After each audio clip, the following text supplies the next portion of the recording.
The Gray House, presented by Briggs, Lawrence County Public Library.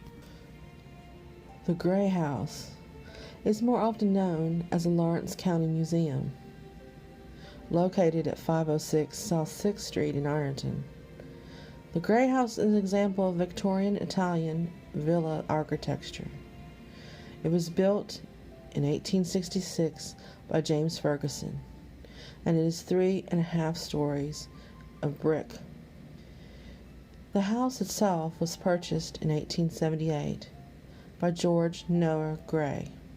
George Noah Gray was born in Pennsylvania on February 10, 1838. He had arrived in Ohio at the tender age of 18, and his first job was as a farm laborer on a farm at Pine Creek. He had saved his money made while he worked as a laborer and went to Waynesburg College in Pennsylvania. After he received his degree, he returned to Pine Creek and became a teacher. In 1861, like many of Lawrence County residents, he signed up to fight to preserve the Union in the Civil War. Gray was a member of the 53rd Ohio Volunteers and fought during the Battle of Shiloh. Gray would also serve as in the Navy during the war. After the war, he returned to Lawrence County and began to show interest in the iron furnaces. He was a clerk at the Mount Vernon and Hecla furnaces, and he would later partner with William D. Kelly and others to run Hecla furnace. A lot of changes came to George after he returned from the war. On December 25, 1865, George was united in marriage with Elizabeth Ann Humphreys. The couple would have 3 sons and 1 daughter. The first son, John Wilson, was born on September 11, 1867. His younger brother would follow 2 years later, Charles Sedgwick, on February 20th, 1869. The last son was born on March 3rd, 1873, and he was named George H. The couple's only daughter, Emma, would follow her brothers. In 1878, George Noah Gray and his family bought the house we know now as the Lawrence County Museum, and from that point on, the house be known as the Gray House, not because of the collar, but because of the Gray family who would live there. Many sons follow their father's footsteps, and in the Gray family there was no exception. Dr. Gray's sons would often also go off to war and serve in the military. Sadly, one did not return. Charles Sedgwick Gray died during his service in the U.S. Navy on September 3rd, 1898, at the Garfield Hospital in Washington, D.C.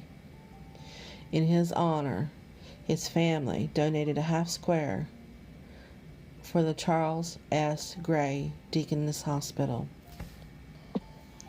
The hospital was housed in the original home of W.D. Kelly, one of the founders of Ironton. The building was situated on the corner of 4th and Quincy, and the Kelly home was remodeled in 1899 to become a hospital. The formal opening of the hospital occurred on April 5, 1900. The committee in charge would include Colonel H.A. Marting, A.J. Brumberg, D.J. James, Mrs. George N. Gray, Mrs. C.S. Gray, and Miss Emma Gray. The first doctors to be employed by the hospital included Dr. N.K. Moxley, Dr. Clark Lowry, Dr. W.F. Marting, Dr. W.E. Pricer, Dr. D.R. Alban, and Dr. Lester Keller. Dr. J.W. Lowry was a consulting doctor, but was not officially a member of the staff. George Noah Gray died on May 15, 1907, and he was buried in Woodland Cemetery. His young daughter Emma married a John Stewart, a prominent attorney in Ironton. She was the last person in the Gray's family to live in the Gray home on 6th Street. Another person associated with health was Reverend John Rankin.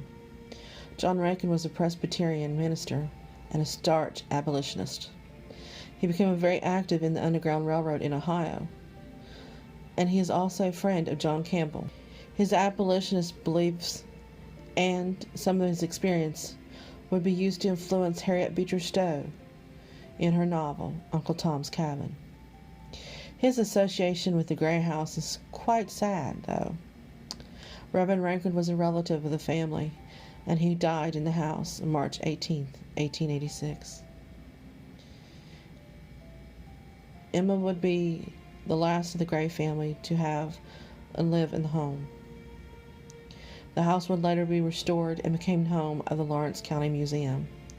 Visitors can now see the house and tour many of the artifacts that still reside within the home.